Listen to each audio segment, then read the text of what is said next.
bersama saya Mega Novitasari di Alfatan Podcast. Nah, sobat Alfatan dan pemirsa semuanya, untuk topik yang kita angkat pada kesempatan kali ini saya belajar dari sebuah kata-kata dari ulama besar yaitu Imam Al-Ghazali. Kalau kamu bukan anak raja dan kamu bukan anak ulama besar, maka menulislah. Kemudian dari buku On yang ditulis oleh Pak Jamil Azani, jika kamu ingin tahu dunia, maka membacalah. Tapi jika kamu ingin tahu dunia mengenalmu, maka menulislah. Keberadaan tentang dunia menulisan ini itu sudah ada di sekolah-sekolah seperti majalah dinding atau mading. Kemudian ada majalah sekolah, kemudian juga mungkin sudah dibukukan menjadi sebuah buku dan lain-lain. Dan bahkan melalui pendidikan karakter hari ini juga disebutkan atau saya pernah baca juga bahwa melalui kebudayaan menulis di sana kita bisa menentukan karakter dari penulisnya. Bersama saya sudah hadir narasumber kita pada kesempatan kali ini. Beliau adalah pelatih, pegiat dan pembina dari sebuah majalah, ya, majalah sekolah. Dengan tema hari ini yaitu penerbitan majalah sekolah yang ber-ISSN, yaitu bersama saya Bapak Dedi Kardiandi SPD. Ya Pak.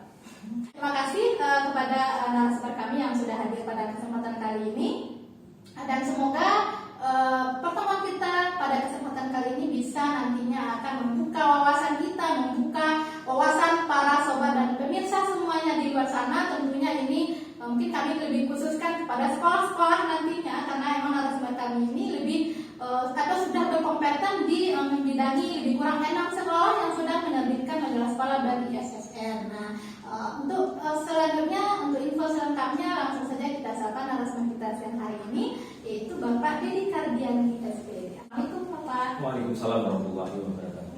Sehat ya Pak? Alhamdulillah sehat Bapak. Semangat sekali. Harus semangat. Iya.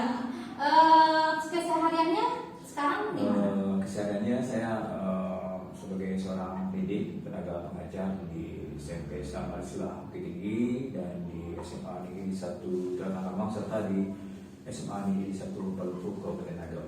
3 sekolah. 3 sekolah. Dan itu memang sekolah yang sedang Bapak bina hari ini majalah. Salah satunya. Oh, salah satunya. Dan ada 3 sekolah di luar sekolah yang saya ajar, yang saya bina untuk majalahnya itu ada di Pondok Pesantren Diniyah Basir, Diniyah Agam bersama Ustaz Ferry. Terus ada Pondok Pesantren Mualimin Kamang itu ya dengan Ustaz Tasimi, Ustaz Zarifah juga. Terus yang terbaru nanti yang terakhir pada kemarin kerjasama dengan SMA Negeri 2 SMA Negeri 1 Kamang Mangke. Insya Allah nanti juga akan menerbitkan sebuah majalah di ISSN. Jadi ada 5 yang sudah di ISSN, 1 dalam proses penjajakan. Insya Allah sudah latihan dan sejalan nanti Insya Allah 2 minggu lagi kita akan keluarkan atau terbitkan ISSN-nya melalui LIPI nanti. Jadi LIPI nama lembaga yang lembaga ilmu pengetahuan Indonesia yang menerbitkan untuk ISSN sebuah majalah. Oke. Nah, sebelum kita lanjut tentang yang ber-ISSN ya Pak, kalau menurut Pak Dedi sendiri nih, seberapa penting sih majalah sekolah ini ada di sekolah? Dan tentunya itu akan di-manage atau mempunyai manajemen yang baik. Majalah sekolah hadir di tengah-tengah sekolah itu sebagai salah satu upaya memajukan atau membudayakan budaya literasi yang sudah digadang-gadang oleh pemerintah beberapa waktu belakangan ini, gitu.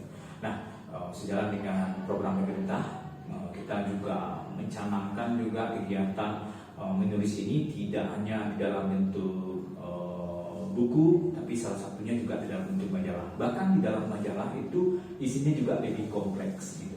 Kenapa lebih kompleks? Karena tidak hanya satu tema saja yang diangkat dalam sebuah majalah. Kalau dalam buku kan satu tema, seperti kita kalau mau bikin cerpen, berarti cerpen dari awal sampai akhir. Kalau bikin antologi itu gabungan puisi, antologi cerpen, gabungan cerpen. Nah, kalau kita majalah kita karena di dalam pengurusan ISSN-nya berbentuk populer, juga memasukkan bentuk ilmiah seperti karya guru, best practice guru kita juga masukin. Terus program-program karya siswa juga seperti esai kita masukkan. Terus setelah itu termasuk dalam kesusastraan seperti teks ulasan yang kita kenal dengan namanya resensi. Terus kita masukin juga karikatur, komik, gitu, maksudnya. komik juga dan lain sebagainya. Yang jelas di dalam sebuah majalah itu semuanya kita satu padukan gitu, agar nanti pembaca merasa lebih terhibur dan dapat informasi yang lebih detail lagi atau lebih penting lagi. Jadi menurut Pak Dedi sendiri atau sesuai peraturannya atau ada nggak syarat-syarat kalau di majalah sekolah ini harus ini atau kita bisa bereksperimen sendiri mau membuatnya seperti apa dan bisa sampai ke pembaca. Nah, di ini Bu Mega, di majalah yang kita keluarkan ini kita lebih menitik beratkan kepada karya si anak gitu. Jadi kepada karya si anak, otomatis si anak tersebut bebas mengekspresikan apa yang dirasakannya ke dalam bentuk tulisan gitu. Contohnya di dalam bentuk beberapa lembaran majalah kita ada di sana yang membuat tentang tips atau lifestyle gaya hidup. Nah, di sebagian majalah-majalah lain mungkin jarang mengungkapkan gaya hidup. Nah, mereka bikin gaya hidup lifestyle. Jadi contohnya mereka bikin bagaimana keadaan siswa tersebut, katakanlah mereka membuat sebuah contoh style pakaian gitu. Nah, bagaimana memakai pakaian yang harusnya dipakai waktu pergi sekolah, pakaian di waktu pergi kondangan. Karena anak sekarang kan waktu pergi kondangan makanya itu juga. Kalau pergi ke pasar sama temannya itu juga gitu. Nah, itu coba dikupas. Itu kan sisi yang berbeda sebenarnya yang disukai oleh anak. Kadang-kadang anak-anak ini bentuknya fashion itu kan agak ini ya, agak suka cenderung lah dengan fashion, apalagi kaum hawa. Nah, jadi kalau mereka bikin jilbab itu bukan bikin, artinya kalau jilbab itu dipasang yang coklat, bawahnya apa segala macam, itu bisa dibagi ya. Jadi itu boleh berbagi, nggak apa-apa gitu. Nah, itu masuk ke dalam lifestyle beda gitu, gaya hidup, pola gaya fashion lah gitu sebagai siswa lah contohnya gitu. Jadi nanti di saat umpamanya ada kita bertemu dengan seorang siswa yang ingin menuliskan lifestyle, nanti dia punya ini nggak, punya apa namanya, dia punya daftar pustakanya juga, dia atau dia hanya itu menurut dia saja atau ada syarat tertentunya? Tergantung juga sih Bu Beka. Kalau dia mengambil referensinya dari sebuah buku, internet, yang ada pada stasiun televisi, berarti dia kan harus mencantumkan karena kan paten orang yang dipakai. Tapi biasanya yang saya lihat beberapa edisi terakhir yang memakai gaya seperti itu, mereka bikin sendiri gitu. Mereka bikin sendiri, pengennya bajunya seperti ini. Bahkan ada yang bikin corak batik seperti ini gitu ya. Itu dibagi dalam sebuah majalah gitu. Karena sekarang kan orang memakai corak batik itu kan salah satu budaya kita gitu. Bahkan batik itu sudah mendunia logo pabrik, go internasional seperti rendang gitu. Nah, bagaimana mereka memodifikasi batik ini menjadi sebuah baju yang kalau dulu kan identik baju orang tua, ya, baju orang tua, baju aki-aki gitu. Jadi sekarang batik itu kan sudah dikolaborasikan dengan bentuk model yang lain, bahkan ada yang campuran. Saya juga kurang paham gitu batik itu. Jadi mereka bikin seperti itu. Jadi mereka bikinlah sebuah tips. Nah, cara menggunakan atau cara membuat baju batik yang mungkin anti mainstream beda dengan yang lainnya. Bukan cara konvensional, mungkin coraknya beda, segala beda. Nah, itu mereka masukkan ke dalam majalah dan dibaca oleh kawan-kawannya, dan kawan-kawannya menjadi termotivasi gitu. Mereka bikin gitu. Ada di satu sekolah saya nggak saya sebutkan. Ada satu sekolah yang mereka bikin seperti itu, termotivasi hingga akhirnya mereka rame-rame bikin seperti itu, seperti corak yang baru gitu. Jadi adalah sesuatu hal yang dibagikan di majalah dan bisa dipraktekkan atau direalisasikan di kehidupan sehari-hari mereka gitu. Nah, itu salah satunya. Jadi di saat seorang siswa atau anak yang udah mencoba untuk menulis, yang pasti dia mempunyai kepuasan tersendiri. Apalagi ada teman-teman yang langsung mempraktekkan gitu ya. Jadi itu juga kayaknya yang melatar belakangi sih. Dan satu lagi, beberapa siswa juga bikin teks ulasan gitu. Nah, di teks ulasan di sebuah majalah itu mereka bikin ulasan sebuah film yang kawan-kawannya nggak tahu. Film itu mungkin filmnya terbaru, karena film itu kan setiap tahun pasti ada, bahkan setiap 6 bulan pasti ada itu launching gitu. Katakanlah film Hollywood atau film drama Korea, nah itu mereka bikin ulasan seperti itu. Jadi setelah teman-teman membaca, mereka langsung rame-rame nonton di bioskop. Gitu. Jadi kan ada sumber referensinya, dengan catatan film yang direkomendasikan tersebut itu harus melalui proses editor, melalui saya sendiri atau editing nanti kepada tim gitu. Karena kan tidak semua film yang mendidik gitu. Iya, Jadi kita pilih dulu yang mendidik itu bagaimana segala macam. Kalau ternyata film tersebut aman, ya udah kita golkan gitu. Nah, itu yang Jadi dikembangkan. sebenarnya yang kalau melalui film nih Pak, yang ingin sebenarnya penulis sampaikan atau siswa tadi sampaikan berarti ada nilai di balik film ini. Iya. Sebenarnya kan kalau seni sebenarnya kan tidak ada batas gitu. Iya. Nah, seni itu kan seperti lautan gitu.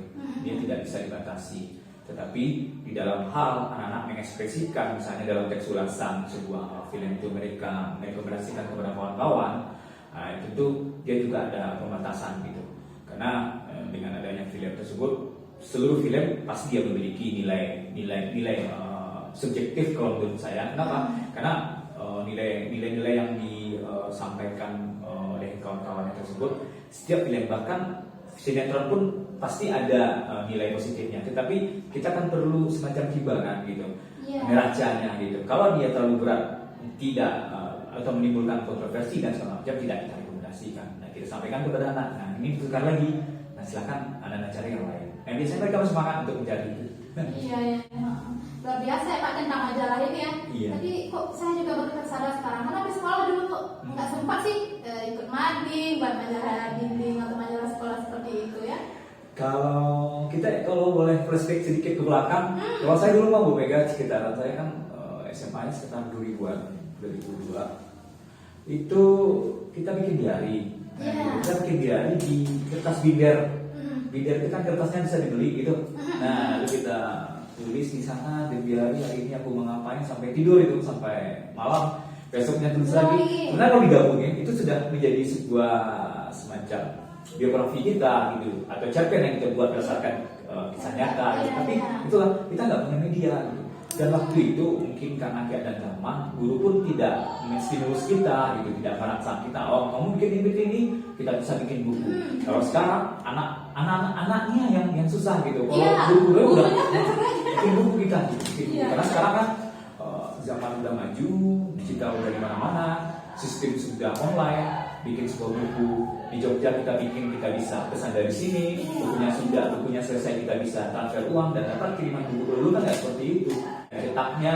Percetakannya, editingnya pasti manual semua gitu. Nah, jadi ditambah lagi, maaf ya mungkin kalau dulu zaman kita guru-gurunya mungkin ibu-ibunya masih ini ya, mungkin karena belum terlalu paham teknologi itu segala macam, jadi ya udah kamu nulis diary aja. Jadi diary ini nggak ada muaranya, nggak ada apanya gitu. Tahapan selanjutnya apa sih dari diary itu kan bisa dijadiin cerpen, bisa dijadiin biografi, dan itu bisa dihasilkan, bisa dibikin buku. Kalau dia meledak, booming kan sudah mendatangkan royalti sebenarnya. Iya. Dan alhamdulillah hari ini seperti itu ya Pak. Iya, insya Allah kita akan coba untuk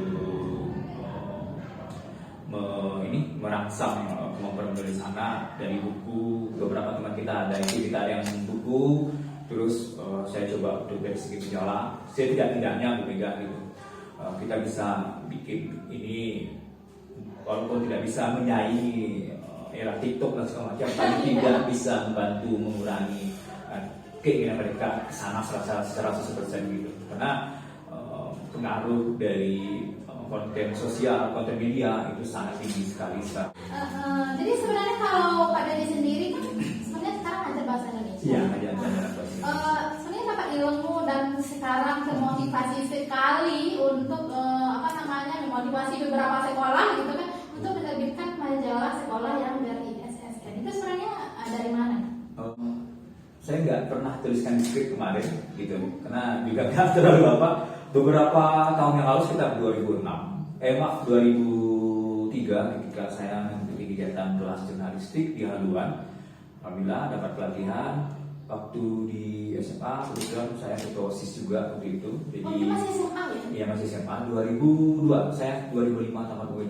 2005. Jadi sekitaran 2003-2004 2004 lah jabatan OSIS itu saya dapat kesempatan. Biasanya kalau ada pelatihan kegiatan jurnal, saya nggak mau diwakili gitu.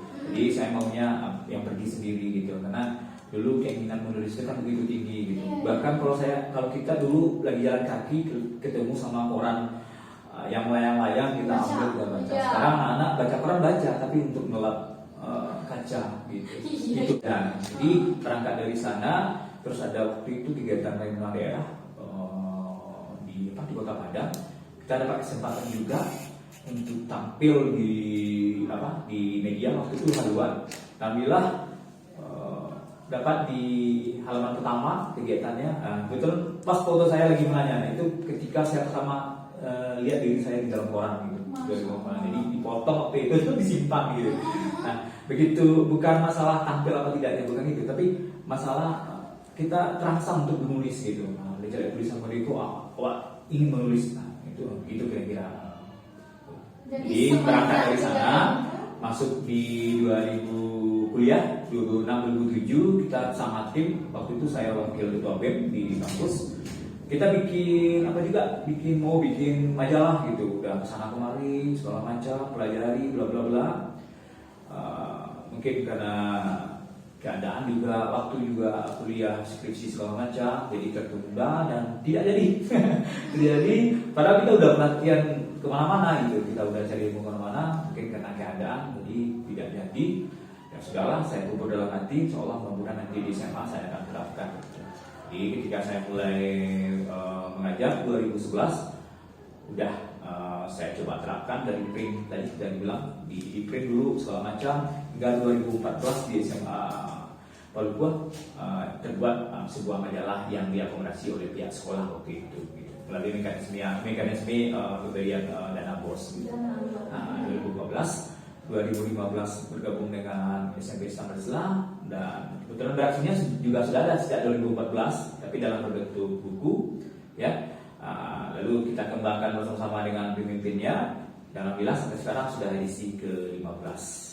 Di 2020 saya diminta untuk melatih di SMA 1 Jalan Kamang, dan masih di tahun yang sama saya mengajukan proposal ke beberapa sekolah-sekolah yang ada untuk membuat sebuah majalah, dan beberapa sudah MSCC seperti Manimin tadi, terus ada di Linia Kasia juga sudah MSCC, dan bila sudah dalam proyek sekarang ya. gitu. Bapak yang mengajukan proposal biar mereka tergerak, nih lo kita bikin ini gitu. Dan itu salah satu perjuangan apa namanya? Ada satu cerita Bu Mega, Ya. saya nggak sebutkan sekolahnya di mana. Iya, oke. Saya waktu itu salah juga, pulang dari sekolah saya tukar baju, pakai baju kaos, pakai celana, karena suka hobi pakai celana jeans, Ya. pakai sandal aja. Saya pergi lupa, ternyata pakaian ini juga menentukan. Ya. Nah saya pergi ke sana, nggak bisa Pak, nggak bisa dipikir, mungkin saya lagi promo, Ya, bikin promo dari jualan mana? baju, jualan apa, Ya. ini beda Pak. Gitu. Tapi satpamnya bersikeras untuk melarang saya nggak mungkin juga kan. Ntar gimana nggak bagus juga dilihat orang. Udah, saya pulang lagi, saya tukar baju semuanya seragam. Kebetulan waktu itu hari Senin saya pakai baju dinas kembali. Iya, Ya, Senin, ya. baju dinas. Saya pergi lagi ke sana, baru diperbolehkan masuk. Saya masuk. Alhamdulillah, Dua ya. kali, ya masuk, alhamdulillah di gol. Ya, alhamdulillah di gol. Kenapa Pak Dedi Kardiani sampai sebegitu inginkan masuk sekolah itu, dan sekolah itu malah menerbitkan majalah ini?